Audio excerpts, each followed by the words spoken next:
Khoi punamakpo Kanglaipak Manipuri channel na ikokno na khoiramjari. Ngasisu mayamgi nungainabagidamagta Manipuri real horror story ama puduna laksare. Wari sibu lanthokchaba matamda soikhelangiba yaurabasu mayamna ngakpigani. Phare mayam adudi wari ase lanthokcharaklage. Aigi mingsi poirei kaujai ichin inau anini. Ikhada inaupa amanga leirammi. Imaga babaga aikhoi mari khakta leijabani. Wari si ngasidagina chahi 3 mukhi mamangi wari oidorini. Matamduda aisu class 12 loibada ngairammi. Inaupadi 10 thagadabani.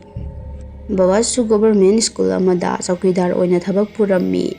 Asidagi phanglakpa paisana sinba konadabadagi nongmadi aina babada hairammi.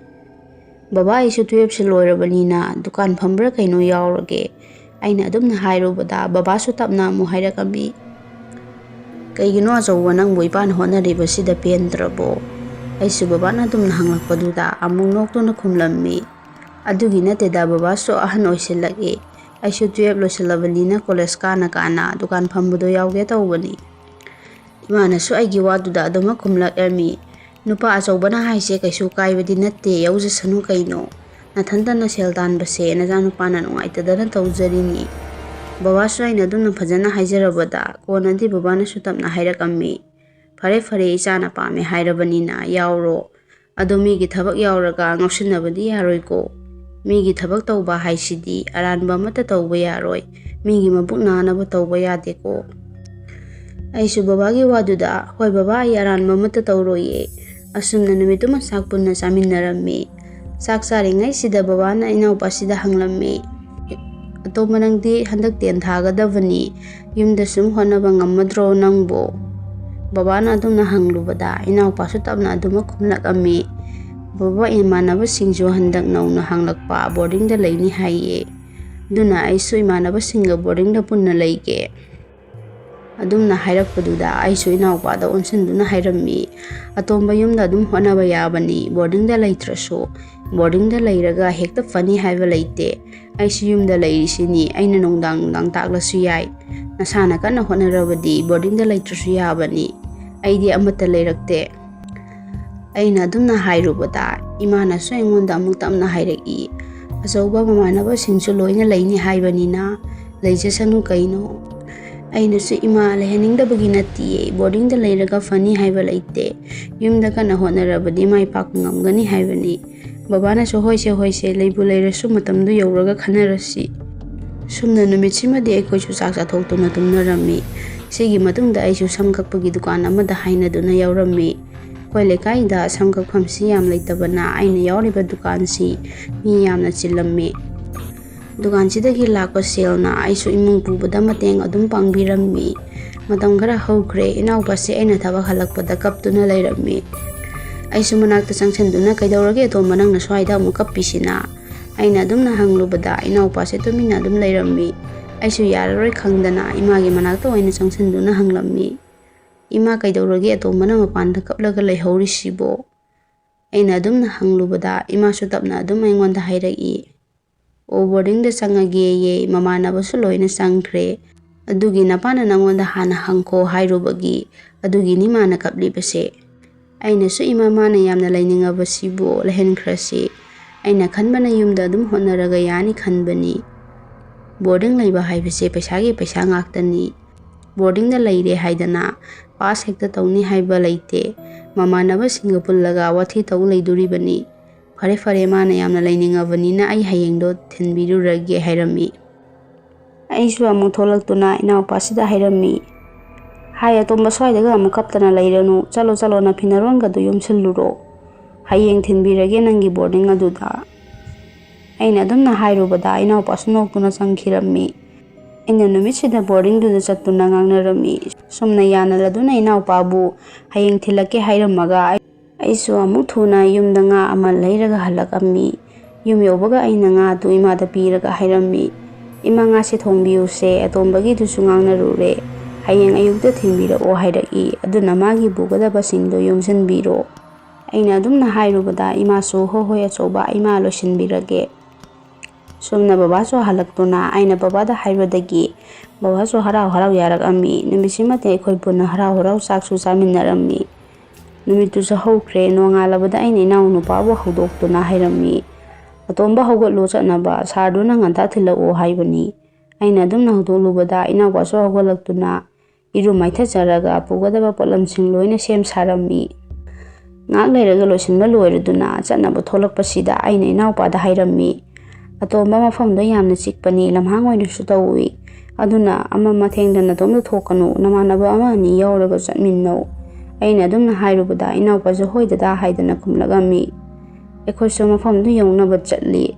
Pungkhai mung leiraga mafamdu yauduna inaupaga aigasu manungda changakami. Mafamsida hek changbaga aigi isasida hainadaba adumak phaurammi. Adubu mamanabasinga punna leijarani khalli. Aisu inaupabu pisinbiraga sarda fajana senabinaba haijarammi. Aisu inaupabu thanamlaga amu mafamdudagi tholaktuna yumda halagammi. Yum hek yorokpaga imaga babaga da aina hairammi. Ima akoi tombana leiriba boardingdo yamna suki. Lamhang oinasu tawi atai angang leirisindo kemta tawdabra khangde. Aina yengbadadi mafamdo oihai hainade. Imanasu aigi waduda achauba yam henasu khanjalududa. Ozanasu ngak senduna leibanina kaisu nungsa thiningai oide. Sumna inaupana laikibasi tha ama mukti haukre. Aikoinasu phone tawduna wari kaya sarudre. Maramdi exam gi leirik fajana pasanu haidana. Tha ani muk leiraga aisu inaupagi manakta chatlammi. Lambida imanaba ama thengnarammi mamingna tomthin kawi. Imanaba adusu ai ubada kauduna hanglakami. Itaw nangbu kamdaurige nungairibo. Imanaba aduna adumna hanglakpaduda aisu hoi itaw nungairiye. Imanaba aduna sutapna ingonda amu hanglakami. Ado itaw nangna swaida leiramisi kamain tawrino. Aisu adumna hanglakpaduda noktuna khumlammi. O itaw asigi boarding sida aigi inaupadu leibani. Adugi magi kari acha atha khara thinbirakpanida. Aina adumna hairubada imanaba adusu boarding do yengaga hairagami. Kaino asigi nauna sagalaiba boarding sidaro haisibo. Aisu hoi itaw mani kaidorage. Aina adumna hanglubada imanaba aduna sutapna hairagami. Itaw sida angangdo thamganu hayeng phathanungda thokani. Aisu imanabagi wasida kaino khandana adum hanglammi. Kaidawba yaurage itaw nate sigi boarding sendauna sagalakpani haibadaine. Aina adumna hanglubada imanaba adunasu adum hairagi. Mani itaw mafamse hana yum leirambani. Mafamse lamang oibagi leiram tilam yamna kanbani. Hana sida yum saduna family ama leirammi. Masanubidusu karino khangdana mafamsida leirubadagi angawidawna tawraktana. Mathana thawri yalaga sikhibani. Noina lapna leibagi khangdabani. Aikhoidi mafamse numit takradi chatnaba natte.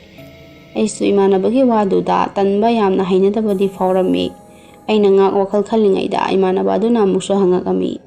Kai khalino itaw nangbu mangaga leiridubo. Aisu kaisu natteda adudi ai inaupasi yumda pubana phadawba male. Aina aduna hairubada imanaba adunasu yumda oina thammo. Sida leibase angangdo soidana aki akhang kharadi thengnaramgani.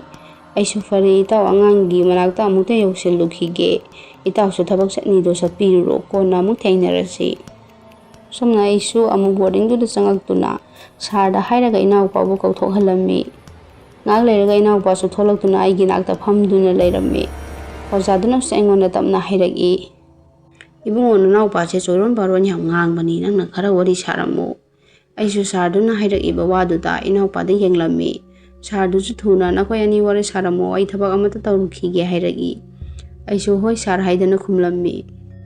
Inaupase aina yengbada masasu yamna mayeng taramme. Aina damna inaupada onchanduna hanglammi. Atomba sida leiba nungaitrabo nayanga yamna kangsille kaidawba yaurage. Chana thaknaba leitrabasu dadada watpado hairakpa yadro nangbo. Aina adumna hanglubada inaupasu tapna adum hairagami. Dada mafamse tamnai ai humda lakninge sida leiba ai ngammaroi. Ainasu kaino tomba nangna hairidubo exam khajikta ngairaba kansida. Inaupasu kaptuna ingonda hairaki dada ai yumda oina leiraga kana hotnarage. Sida leibasi ai yamna kire. Ainasu inaupabu phathabiduna hanglammi. Natte kaidawba yaurage dadada fajana hayuse. Aina adumna hanglubada inaupasu tapna wari liragami. Nungdangi matamni aisu leirik paba loiraga mapan thoke haidana washroom changbani. Aduga aina washroom da leiringai. Washroom gi thongse kanano amana kana thilai. ꯑꯩꯁꯨ ꯃꯤ ꯂꯥꯛꯏꯕꯣꯏ ꯅꯤꯡꯗꯅ ꯂꯣꯏꯔꯦ ꯍꯥꯏꯗꯅ ꯑꯗꯨꯝ ꯈꯨꯝꯂꯝꯃꯤ꯫ ꯑꯗꯨꯕꯨ ꯑꯩꯅ ꯊꯣꯛꯂꯒ ꯌꯦꯡꯂꯨꯕꯗꯗꯤ ꯀꯅꯥꯁꯨ ꯂꯩꯕ ꯎꯈꯤꯔꯝꯗꯦ꯫ ꯑꯩꯅ ꯑꯩꯒꯤ ꯀꯥꯁꯤꯗ ꯆꯪꯒꯦ ꯇꯧꯕꯗꯁꯨ ꯃꯤ ꯂꯩꯅꯗ꯭ꯔꯤꯕ ꯔꯨꯝ ꯑꯃꯗ ꯅꯨꯄꯤ ꯑꯃꯅ ꯆꯪꯈꯤꯕꯗꯧꯅꯁꯨ ꯇꯧꯏ꯫ ꯑꯩꯁꯨ ꯀꯅꯥꯅꯣ ꯈꯟꯗꯅ ꯆꯪꯁꯤꯟꯗꯨꯅ ꯌꯦꯡꯂꯨꯕꯅꯤ꯫ ꯑꯩꯅ ꯌꯦꯡꯂꯨꯕꯗꯗꯤ ꯀꯅꯥꯁꯨ ꯍꯦꯛꯇ ꯂꯩꯔꯝꯈꯤꯗꯦ꯫ ꯑꯗꯨꯗꯒꯤ ꯑꯩꯁꯨ ꯏꯁꯥ ꯄꯨꯝꯕ ꯑꯀꯤꯕ ꯐꯥꯎꯔꯛꯑꯝꯃꯤ꯫ ꯑꯩꯅ ꯏꯃꯥꯟꯅꯕꯁꯤꯡꯗ ꯍꯥꯏꯔꯕꯁꯨ ꯃꯣꯏꯅ ꯊꯥꯖꯕꯤꯔꯝꯗꯦ꯫ ꯑꯩꯁꯨ ꯅꯣꯡ ꯅꯤꯅꯤꯗꯤ ꯇꯨꯃꯤꯟꯅ ꯑꯗꯨꯝ ꯂꯩꯈꯤꯔꯝꯃꯤ꯫ ꯅꯣꯡꯃꯗꯤ ꯑꯩꯁꯦ ꯏꯁꯥ ꯅꯨꯡꯉꯥꯏꯇꯦ ꯍꯥꯏꯗꯅ ꯁꯥꯔꯒꯤ ꯀ꯭ꯂꯥꯁ ꯌꯥꯎꯔꯝꯗꯦ꯫ ꯑꯗꯨꯗꯁꯨ ꯑꯩꯒꯤ ꯀꯥꯁꯤꯗ ꯃꯤ ꯑꯃ ꯆꯪꯂꯛꯄꯒꯨꯝ ꯑꯗꯨꯝ ꯇꯧꯔꯛꯑꯝꯃꯤ꯫ ꯑꯩꯁꯨ ꯏꯃꯥꯟꯅꯕ ꯂꯥꯛꯏꯕꯣꯏ ꯅꯤꯡꯗꯅ ꯀꯟꯅ ꯀꯧꯔꯝꯃꯤ꯫ ꯑꯗꯨꯗꯁꯨ ꯀꯅꯥꯃꯠꯇ ꯂꯥꯛꯈꯤꯔꯝꯗꯦ꯫ ꯑꯩꯁꯨ ꯀꯩꯅꯣ ꯈꯟꯗꯅ ꯊꯣꯛꯇꯨꯅ ꯌꯦꯡꯂꯨꯕꯗ ꯑꯩꯒꯤ ꯃꯥꯡꯁꯤꯗ ꯅꯨꯄꯤ ꯑꯃ ꯁꯪꯗꯨꯅ ꯆꯠꯈꯤꯕꯒꯨꯝ ꯇꯧꯔꯛꯏ꯫ ꯑꯩꯁꯨ ꯈꯪꯗꯅ ꯅꯨꯃꯤꯠꯇꯨꯃ ꯒ꯭ꯌꯥꯟ ꯃꯥꯡꯈꯤꯔꯝꯃꯤ꯫ ꯑꯗꯨꯕꯨ ꯑꯩꯅ ꯒ꯭ꯌꯥꯟ ꯂꯥꯛꯄꯗꯗꯤ ꯐꯃꯨꯡꯗ ꯂꯩꯔꯝꯈꯤ꯫ ꯑꯩꯅ ꯁꯥꯔꯗ ꯍꯥꯏꯖꯕꯗꯁꯨ ꯑꯩꯒꯤ ꯋꯥꯈꯜꯅ ꯑꯣꯏꯔꯝꯒꯅꯤ ꯍꯥꯏꯗꯅ ꯑꯗꯨꯝ ꯍꯥꯏꯔꯛꯏ꯫ ꯁꯤꯒꯤ ꯃꯇꯨꯡ ꯈꯔ ꯂꯩꯔꯒ ꯏꯃꯥꯟꯅꯕꯁꯤꯡꯒ ꯑꯩꯒ ꯂꯥꯏꯔꯤꯛ ꯄꯥꯗꯨꯅ ꯂꯩꯔꯤꯉꯩꯗ ꯑꯩꯈꯣꯏꯒꯤ ꯊꯣꯡꯁꯦ ꯑꯗꯨꯝ ꯊꯤꯜꯂꯛꯄꯅꯤ꯫ ꯑꯩꯁꯨ ꯀꯅꯥꯅꯣ ꯈꯪꯗꯅ ꯇꯨꯃꯤꯟꯅ ꯑꯗꯨꯝ ꯂꯩꯔꯝꯃꯤ꯫ ꯏꯃꯥꯟꯅꯕ ꯑꯃꯅ ꯊꯣꯛꯇꯨꯅ ꯊꯣꯡꯗꯣ ꯍꯥꯡꯗꯨꯅ ꯌꯦꯡꯂꯨꯕꯗ ꯀꯅꯥꯁꯨ ꯂꯩꯔꯝꯈꯤꯗꯦ꯫ ꯅꯨꯃꯤꯠꯇꯨꯗꯒꯤ ꯏꯃꯥꯟꯅꯕꯁꯤꯡꯁꯨ ꯈꯔ ꯃꯈꯩꯗꯤ ꯈꯪꯕ ꯉꯝꯈꯤ ꯃꯐꯝꯁꯦ ꯑꯀꯤ ꯑꯈꯪ ꯈꯔꯗꯤ ꯇꯧꯔꯦ ꯍꯥꯏꯕ꯫ ꯑꯍꯤꯡꯗꯁꯨ ꯃꯤꯅ ꯆꯠꯄꯒꯤ ꯃꯈꯣꯟ, ꯊꯣꯡꯅꯥꯎꯁꯤꯗ ꯃꯤꯅ ꯊꯥꯔꯛꯄꯒꯤ ꯃꯈꯣꯟ ꯀꯌꯥ ꯑꯃ ꯑꯗꯨꯃꯛ ꯇꯧꯔꯛꯏ꯫ ꯑꯩꯁꯨ ꯏꯁꯥꯗ ꯑꯀꯤ ꯑꯈꯪ ꯍꯦꯟꯃꯟꯈꯤꯕꯅ ꯆꯥꯔꯝ ꯊꯛꯂꯝ ꯈꯪꯗꯅ ꯉꯁꯤ ꯐꯥꯎꯕ ꯂꯩꯔꯛꯏꯕꯅꯤ꯫ ꯑꯩꯅ ꯀꯥꯁꯤꯗ ꯏꯊꯟꯇ ꯂꯩꯔꯤꯉꯩꯗꯁꯨ ꯑꯩꯒꯤ ꯃꯤꯠꯁꯤꯗ ꯅꯨꯄꯤ ꯑꯃ ꯑꯗꯨꯝ ꯎꯗꯨꯅ ꯂꯩꯔꯝꯃꯤ꯫ ꯑꯩꯁꯨ ꯑꯗꯨ ꯎꯕꯗꯒꯤ ꯀꯤꯗꯨꯅ ꯀꯟꯅ ꯂꯥꯎꯔꯝꯃꯤ꯫ ꯑꯩꯅ ꯂꯥꯎꯔꯤꯕꯗꯨ ꯇꯥꯔꯗꯨꯅ ꯁꯥꯔꯁꯨ ꯆꯪꯂꯛꯇꯨꯅ ꯑꯩꯉꯣꯟꯗ ꯍꯪꯉꯛꯑꯝꯃꯤ꯫ "ꯍꯥꯏ, ꯀꯩꯗꯧꯔꯦ? ꯀꯩꯒꯤꯅꯣ ꯅꯪꯅ ꯑꯉꯥꯎꯕꯗꯧꯅ ꯀꯟꯅ ꯂꯥꯎꯔꯤꯗꯨꯕꯣ?" ꯑꯩꯁꯨ ꯀꯤꯅ ꯁꯥꯔꯗ ꯑꯗꯨꯃꯛ ꯍꯥꯏꯖꯔꯝꯃꯤ꯫ "ꯁꯥꯔ, ꯑꯁꯤꯗ ꯅꯨꯄꯤ ꯑꯃ ꯆꯠꯈꯤꯕꯒꯨꯝ ꯇꯧꯏ ꯑꯩꯒꯤ ꯃꯥꯡꯁꯤꯗ." ꯑꯩꯅ ꯑꯗꯨꯝꯅ ꯍꯥꯏꯔꯨꯕꯗ ꯁꯥꯔꯅ ꯑꯩꯕꯨ ꯆꯤꯟꯊꯤꯕ ꯉꯥꯡꯏ ꯍꯥꯏꯗꯅ ꯌꯥꯝꯅ ꯐꯨꯕꯤꯈꯤ꯫ ꯑꯩꯅ ꯌꯨꯝꯗ ꯄꯥꯎ ꯐꯥꯎꯕꯤꯌꯨ ꯍꯥꯏꯕꯗꯁꯨ ꯌꯨꯝꯒꯤ ꯅꯝꯕꯔ ꯑꯃꯠꯇ ꯂꯩꯇꯦ ꯍꯥꯏꯗꯅ ꯈꯨꯝꯂꯛꯑꯝꯃꯤ꯫ ꯁꯤꯒꯤ ꯃꯇꯨꯡ ꯏꯃꯥꯟꯅꯕꯁꯤꯡꯗꯨꯅꯁꯨ ꯑꯀꯤ ꯑꯈꯪ ꯀꯌꯥ ꯂꯥꯛꯄꯗꯒꯤ ꯏꯃꯥꯟꯅꯕꯁꯤꯡꯗꯨꯒꯤ ꯃꯃꯥ ꯃꯄꯥ ꯂꯥꯛꯇꯨꯅ ꯂꯣꯏꯅ ꯄꯨꯅꯈ꯭ꯔꯦ꯫ ꯑꯩꯁꯨ ꯌꯨꯝꯗ ꯊꯤꯟꯕꯤꯌꯨ ꯍꯥꯏꯕꯗ ꯁꯥꯔꯅ ꯌꯨꯝꯒꯤ ꯃꯤ ꯂꯥꯛꯑꯒ ꯕꯣꯔꯗꯤꯡꯗ ꯂꯩꯕꯒꯤ ꯄꯩꯁꯥ ꯄꯤꯗ꯭ꯔꯗꯤ ꯆꯠꯄ ꯌꯥꯔꯣꯏ ꯍꯥꯏꯔꯛꯏ꯫ ꯑꯩꯁꯨ ꯏꯃꯥ ꯕꯕꯥ, ꯗꯗꯥ ꯅꯣꯏ ꯂꯥꯛꯄ ꯉꯥꯏꯕꯗ ꯌꯥꯝꯅ ꯋꯥꯔꯕꯅꯤ꯫ ꯃꯐꯝꯁꯤꯗ ꯑꯩ ꯂꯩꯕ ꯌꯥꯝꯅ ꯀꯤꯔꯦ꯫ ꯑꯩꯕꯨ ꯌꯨꯝꯗ ꯄꯨꯕꯤꯌꯨ꯫ ꯏꯅꯥꯎꯄꯥꯒꯤ ꯋꯥꯗꯨ ꯇꯥꯕꯗ ꯑꯩꯗꯤ ꯁꯥꯎꯅꯤꯡꯕꯅ ꯏꯁꯥ ꯄꯨꯝꯕ ꯅꯤꯛꯂꯝꯃꯤ꯫ ꯑꯩꯅꯁꯨ "ꯐꯔꯦ, ꯅꯣꯏꯒꯤ ꯁꯥꯔꯗ ꯍꯥꯏꯔꯒꯦ ꯅꯪꯕꯨ ꯌꯨꯝꯗ ꯄꯨꯅꯕ." ꯁꯨꯝꯅ ꯂꯩꯔꯤꯉꯩꯗ ꯇꯨꯡꯁꯤꯗ ꯂꯥꯏꯔꯤꯛ ꯑꯃ ꯇꯥꯔꯛꯑꯝꯃꯤ꯫ ꯑꯩꯁꯨ ꯑꯗꯨꯝꯅ ꯇꯥꯔꯛꯄꯗꯨꯗ ꯈꯪꯄ꯭ꯔꯦꯛ ꯈꯪꯂꯝꯃꯤ꯫ ꯑꯩꯅꯁꯨ "ꯂꯥꯛꯑꯣ ꯑꯇꯣꯝꯕ, ꯅꯣꯏꯒꯤ ꯁꯥꯔꯒꯤ ꯃꯅꯥꯛꯇ ꯆꯠꯁꯤ." ꯁꯤ ꯍꯥꯏꯗꯅ ꯁꯥꯔꯅ ꯂꯩꯔꯤꯕ ꯑꯁꯣꯝꯗ ꯆꯠꯇꯨꯅ ꯍꯥꯏꯔꯝꯃꯤ꯫ "ꯁꯥꯔ, ꯑꯩ ꯏꯅꯥꯎꯄꯥꯁꯤ ꯄꯨꯈ꯭ꯔꯒꯦ꯫ ꯃꯐꯝꯁꯤꯗ ꯂꯩꯕꯗ ꯌꯥꯝꯅ ꯈꯨꯗꯣꯡ ꯊꯤꯗꯣꯔꯦ." ꯑꯩꯅ ꯑꯗꯨꯝꯅ ꯍꯥꯏꯔꯨꯕꯗ ꯁꯥꯔꯗꯨꯅꯁꯨ ꯅꯣꯛꯇꯨꯅ ꯍꯥꯏꯔꯛꯏ꯫ "ꯃꯥꯅ ꯃꯐꯝꯁꯤꯗ ꯂꯩꯕꯒꯤ ꯄꯩꯁꯥ ꯄꯤꯔꯝꯃꯒ ꯃꯥꯕꯨ ꯄꯨꯈꯤꯕ ꯌꯥꯒꯅꯤ." ꯑꯩꯁꯨ ꯄꯩꯁꯥꯗꯤ ꯌꯥꯎꯔꯛꯇꯕꯅꯤꯅ ꯁꯥꯔꯗ ꯑꯩꯅ ꯍꯥꯏꯔꯝꯃꯤ꯫ "ꯑꯉꯥꯡꯁꯤ ꯁꯥꯔꯅ ꯐꯖꯅ ꯁꯦꯟꯅꯧ ꯍꯥꯏꯕꯗꯨ ꯁꯦꯟꯅꯕꯤꯗ꯭ꯔꯕ ꯃꯥꯜꯂꯦ. ꯑꯉꯥꯡꯁꯤꯗ ꯐꯨ ꯆꯩꯗꯅ ꯌꯥꯝꯅ ꯇꯧꯕꯤꯔꯕ ꯃꯥꯜꯂꯦ. ꯁꯥꯔꯅ ꯄꯥꯎ ꯄꯤꯔꯛꯑꯝꯃꯗꯤ ꯐꯒꯗꯕꯅꯤ. ꯑꯗꯨꯕꯨ ꯐꯔꯦ, ꯉꯁꯤꯒꯤꯗꯤ ꯑꯩ ꯏꯅꯥꯎꯄꯥꯕꯨ ꯊꯅꯝꯃꯒꯦ. ꯍꯌꯦꯡ ꯑꯌꯨꯛ ꯑꯉꯟꯕꯗ ꯑꯩ ꯁꯦꯜ ꯄꯨꯗꯨꯅ ꯃꯥꯕꯨ ꯂꯧꯕ ꯂꯥꯛꯀꯅꯤ. ꯑꯗꯨꯐꯥꯎꯕꯗꯤ ꯑꯩꯒꯤ ꯏꯅꯥꯎꯄꯥꯁꯤ ꯐꯖꯅ ꯊꯝꯕꯤꯔꯝꯃꯨ." ꯑꯩꯁꯨ ꯁꯤ ꯍꯥꯏꯔꯝꯃꯒ ꯏꯅꯥꯎꯄꯥꯗ ꯑꯃꯨꯛ ꯍꯥꯏꯔꯝꯃꯤ꯫ "ꯑꯇꯣꯝꯕ, ꯅꯪ ꯋꯥꯔꯁꯨ ꯋꯥꯅ ꯃꯐꯝꯁꯤꯗ ꯉꯁꯤꯗꯪꯗꯤ ꯂꯩꯔꯝꯃꯣ. ꯑꯩ ꯏꯃꯥ ꯕꯕꯥꯒ ꯍꯌꯦꯡ ꯅꯪꯕꯨ ꯂꯧꯕ ꯁꯣꯏꯗꯅ ꯂꯥꯛꯀꯦ." ꯑꯩꯅ ꯑꯗꯨꯝꯅ ꯍꯥꯏꯔꯨꯕꯗ ꯏꯅꯥꯎꯄꯥꯁꯨ "ꯍꯣꯏ ꯗꯗꯥ" ꯍꯥꯏꯗꯅ ꯍꯥꯏꯔꯛꯑꯝꯃꯤ꯫ ꯁꯨꯝꯅ ꯑꯩꯁꯨ ꯌꯨꯝꯗ ꯍꯜꯂꯛꯇꯨꯅ ꯏꯃꯥ ꯕꯕꯥꯗ ꯄꯥꯎ ꯄꯨꯝꯕ ꯇꯝꯂꯝꯃꯤ꯫ ꯄꯥꯎꯗꯨ ꯇꯥꯕꯗ ꯕꯕꯥꯗꯤ ꯌꯥꯝꯅ ꯁꯥꯎꯅ ꯍꯥꯏꯔꯛꯏ꯫ "ꯑꯩꯅ ꯅꯍꯥꯟꯅ ꯊꯝꯃꯣꯏꯁꯦ ꯍꯥꯏꯗ꯭ꯔꯣ? ꯅꯣꯏꯅ ꯊꯝꯁꯦꯅ ꯊꯝꯕ ꯅꯠꯇ꯭ꯔꯣ? ꯑꯉꯥꯡꯗꯣ ꯐꯠꯇ ꯊꯣꯛꯂꯦ. ꯍꯧꯖꯤꯛꯇꯤ ꯀꯩ ꯁꯥꯔꯦ? ꯑꯦꯛꯖꯥꯝꯁꯨ ꯈꯖꯤꯛꯇꯪ ꯉꯥꯏꯔꯕ ꯃꯇꯝꯁꯤꯗ." ꯑꯩꯅꯁꯨ ꯕꯕꯥꯕꯨ ꯐꯥꯊꯕꯤꯗꯨꯅ ꯍꯥꯏꯔꯝꯃꯤ꯫ "ꯕꯕꯥ, ꯍꯧꯖꯤꯛ ꯁꯥꯎꯕ ꯌꯥꯕꯒꯤ ꯃꯇꯝ ꯅꯠꯇ꯭ꯔꯦ. ꯑꯉꯥꯡꯗꯣ ꯌꯥꯝ ꯋꯥꯅ ꯑꯩꯈꯣꯏꯕꯨ ꯂꯥꯛꯄ ꯉꯥꯏꯗꯨꯅ ꯂꯩꯔꯝꯃꯅꯤ. ꯌꯥꯔꯗꯤ ꯁꯦꯜꯗꯣ ꯉꯁꯤ ꯂꯥꯡꯂꯒ ꯍꯌꯦꯡ ꯑꯌꯨꯛ ꯑꯉꯟꯕꯗ ꯂꯧꯔꯨꯔꯁꯤ."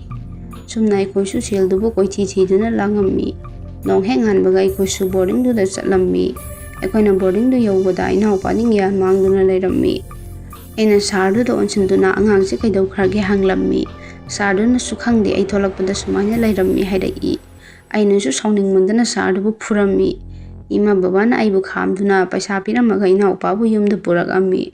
Ainasu baba amaiba amata kaunaba tausi, babasu pakhatpoi lakpoi, thuna amaiba ama kauduna yumda lak'ammi. Amaibaduna inaupagi masadu yenglaba matungda hairak'i. Kaisu tauroida lai oknabadagi tauribani, onthokna laifam tinfam kanba mafam amada hek lairuida.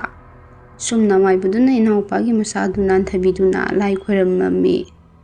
ꯑꯗꯨꯝꯅ ꯇꯧꯔꯕꯗ ꯑꯃꯥꯏꯕꯗꯨꯅꯁꯨ ꯇꯞꯅ ꯑꯃꯨꯛ ꯍꯥꯏꯔꯛꯏ, ꯐꯔꯅꯤ ꯐꯔꯅꯤ ꯄꯥꯈꯠꯀꯅꯨ, ꯉꯥꯛ ꯂꯩꯔꯒ ꯒ꯭ꯌꯥꯟ ꯂꯥꯛꯆꯔꯅꯤ꯫ ꯁꯤ ꯍꯥꯏꯔꯝꯃꯒ ꯑꯃꯥꯏꯕꯗꯨꯁꯨ ꯍꯟꯈꯤꯔꯝꯃꯤ꯫ ꯉꯥꯛ ꯂꯩꯔꯒ ꯏꯅꯥꯎꯄꯥꯗꯨꯁꯨ ꯒ꯭ꯌꯥꯟ ꯂꯥꯛꯇꯨꯅ ꯋꯥꯈꯜ ꯐꯖꯅ ꯇꯥꯔꯝꯃꯤ꯫ ꯁꯨꯝꯅ ꯑꯃꯥꯏꯕꯗꯨꯅ ꯌꯦꯡꯕꯤꯔꯝꯗꯅ ꯏꯅꯥꯎꯄꯥꯒꯤ ꯃꯁꯥꯗꯨꯁꯨ ꯂꯣꯏꯅ ꯐꯈꯤꯔꯝꯃꯤ꯫ ꯁꯤꯒꯤ ꯃꯇꯨꯡ ꯏꯅꯥꯎꯄꯥꯁꯨ ꯑꯩꯅ ꯌꯨꯝꯗ ꯇꯥꯛꯇꯨꯅ ꯑꯦꯛꯖꯥꯝꯁꯨ ꯌꯨꯝꯗꯒꯤ ꯑꯣꯏꯅ ꯆꯠꯍꯟꯈꯤ꯫ ꯍꯧꯖꯤꯛꯇꯤ ꯑꯩꯁꯨ ꯅꯨꯄꯤ ꯑꯉꯥꯡ ꯂꯩꯖꯔꯦ, ꯏꯃꯥ ꯕꯕꯥꯒ ꯂꯣꯏꯅꯅ ꯅꯨꯡꯉꯥꯏꯅ ꯂꯩꯕ ꯉꯝꯖꯔꯦ꯫ ꯃꯌꯥꯝ ꯁꯤꯅꯤ ꯉꯁꯤꯒꯤ ꯔꯤꯌꯦꯜ ꯍꯣꯔꯔ ꯁ꯭ꯇꯣꯔꯤ꯫ ꯃꯇꯨꯡ ꯇꯥꯔꯛꯄꯗꯁꯨ ꯋꯥꯔꯤ ꯅꯨꯡꯉꯥꯏꯕ ꯄꯨꯗꯨꯅ ꯂꯥꯛꯆꯒꯦ꯫ ꯉꯁꯤꯒꯤ ꯑꯣꯏꯅꯗꯤ ꯃꯌꯥꯝꯗꯒꯤ ꯀꯥꯏꯅꯅꯕ ꯕꯤꯗꯥꯏ ꯂꯧꯖꯔꯤ꯫ ꯋꯥꯔꯤꯁꯤꯕꯨ ꯅꯨꯡꯉꯥꯏꯕꯤꯔꯒꯗꯤ ꯂꯥꯏꯛ, ꯁꯦꯌꯔ, ꯁꯕꯁꯀ꯭ꯔꯥꯏꯕ ꯑꯃꯗꯤ ꯀꯃꯦꯟ ꯇꯧꯁꯤꯟꯕꯤꯔꯝꯃꯣ꯫ ꯑꯔꯣꯏꯕꯗ ꯑꯃꯨꯛꯀ ꯍꯟꯅ ꯆꯦꯅꯦꯜ ꯑꯁꯤꯒꯤ ꯃꯥꯏꯀꯩꯗꯒꯤ ꯏꯀꯣꯛꯅꯣꯅ ꯈꯣꯏꯔꯝꯖꯔꯤ꯫